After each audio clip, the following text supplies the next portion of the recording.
today's video, I will be discussing your Lilith nature and how it is connected to falling into the Dicksand.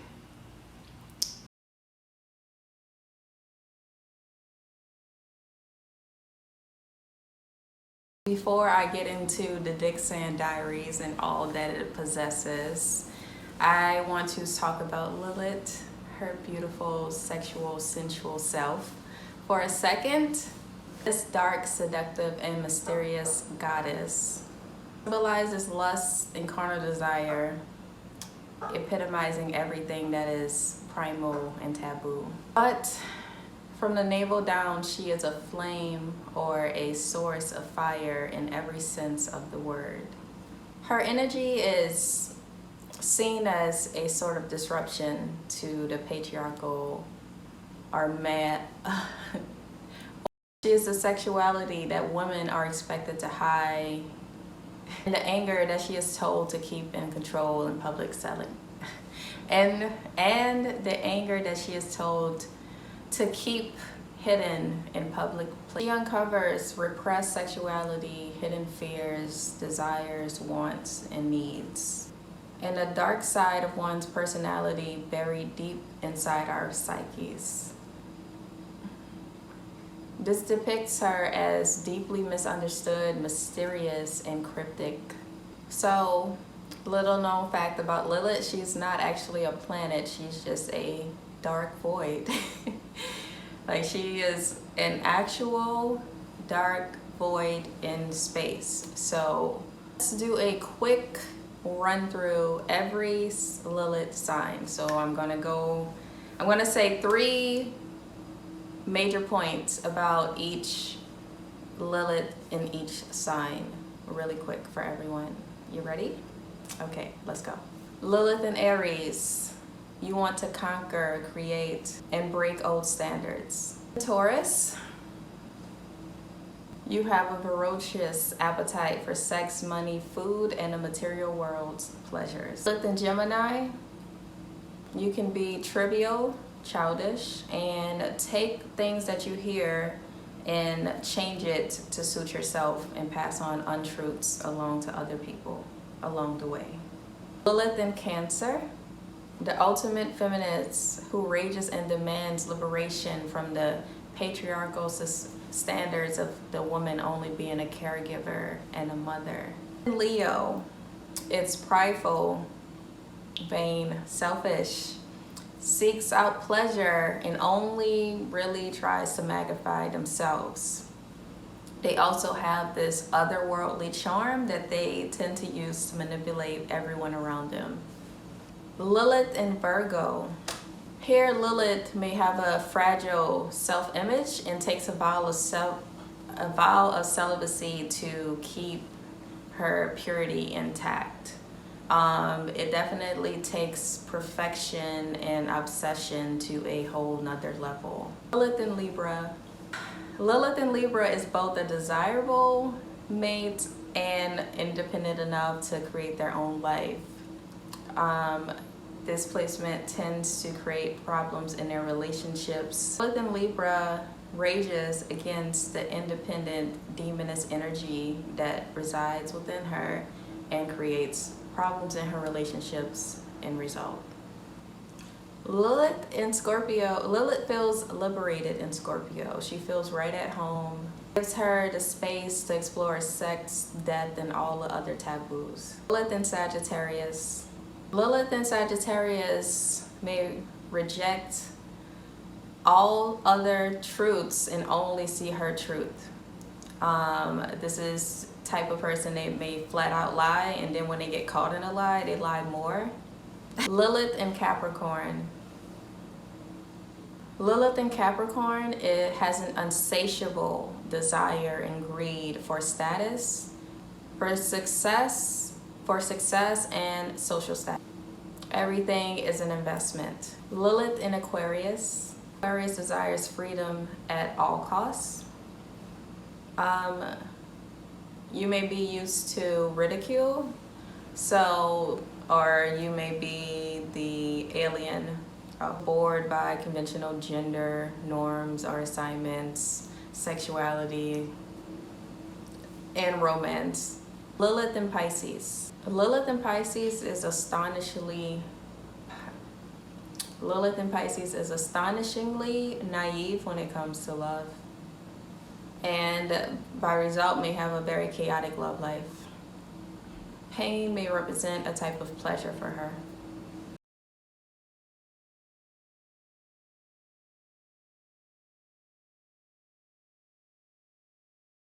Lilith provokes our darkest and dangerous emotions within.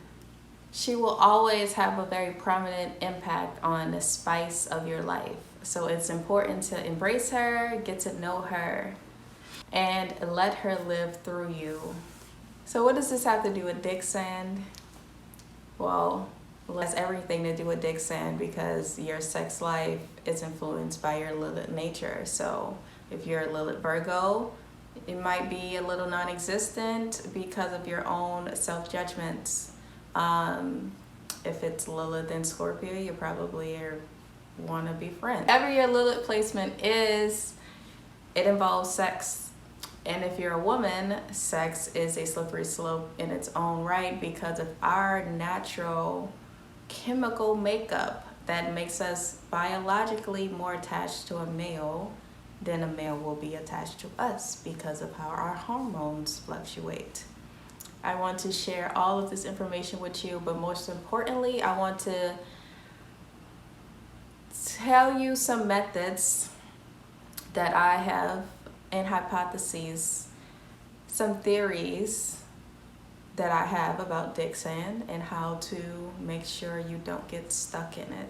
I really try my hardest to not see men as just savage sexual deviants, but throughout my time in life, I've realized that it's just true. It's just a fact of life. Like, this is why little girls are asked to not wear skirts or shorts or short sleeves to school. It's not because the parents or teachers are sexualizing the little girls. It's because little boys have no self-control.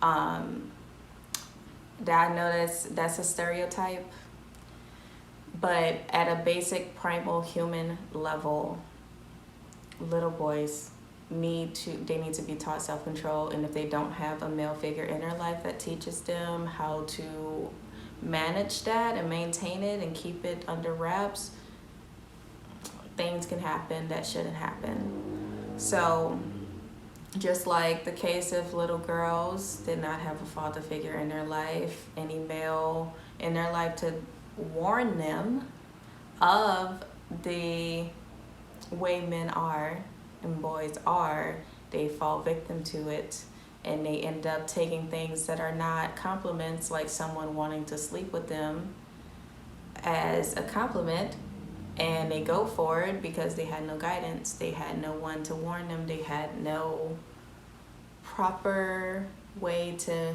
control those desires. I'm not here to just bash men. That's not what I'm here to do. I'm here to tell the truth about the men. I'm here to tell the truth about men, how they are, and I want to protect girls who were like me and they didn't have the guidance, they didn't have the protections. Like, I want you to learn from my mistakes and what knowledge I've accumulated, from the knowledge and experience I've accumulated, as well as like my friends who I speak to. Like, we've all accumulated all of this. We talk, it's like and we collect the data. We collect the data and we take note. We notice a pattern, and there's a pattern in men. The first step to healing yourself is to admit that you have a problem. So we're gonna say, everyone, say, self, I have a problem with Dicksand, okay? So what is Dicksand?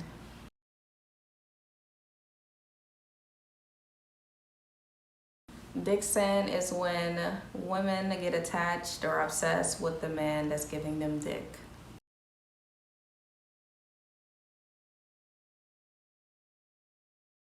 A 2011 study, a psychology professor found a connection between sexual desire and emotional love. Brains insular cortex.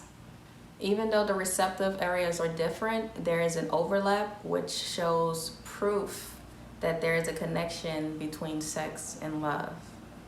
The receptive areas are the same for both men and women. So yes, men, you can be trapped in the sand too. The main biological difference between the reaction between men and women in these sexual experiences is the release of hormones.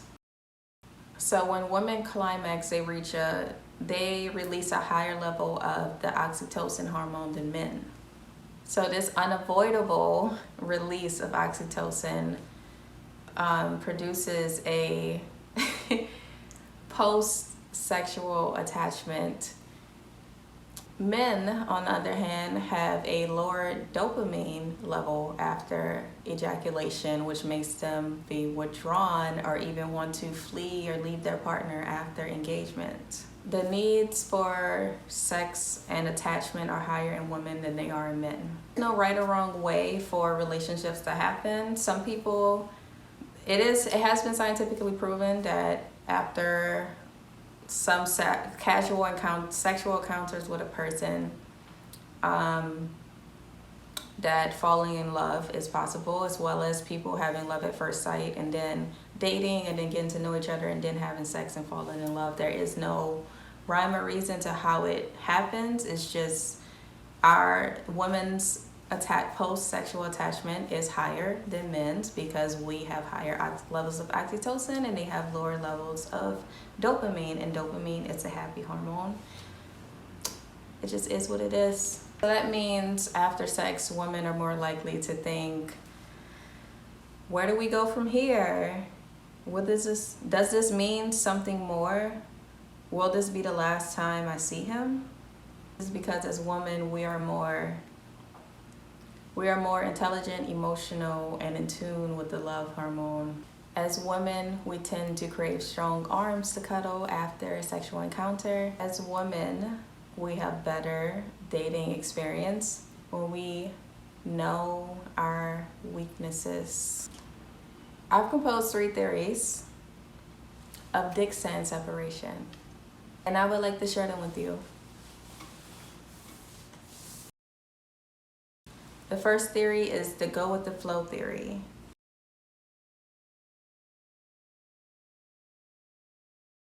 So in the go with the flow theory, you first want to observe your subject. Monitor your subject's actions when dealing with him in social. Listen to his words. Pay attention to how he reacts to other women and how men react to you. Men are simple. Men show you and tell you who they really are if you pay attention. If you end up catching feelings for a lost cause, then you will have to live with the consequences. Keep it cool. Spend time when time allows and be yourself. Make sure he knows how much you don't care.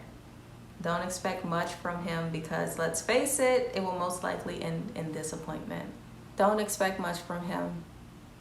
Expect a lot from yourself. In conclusion, expect nothing, accept it as it is, and be real with yourself.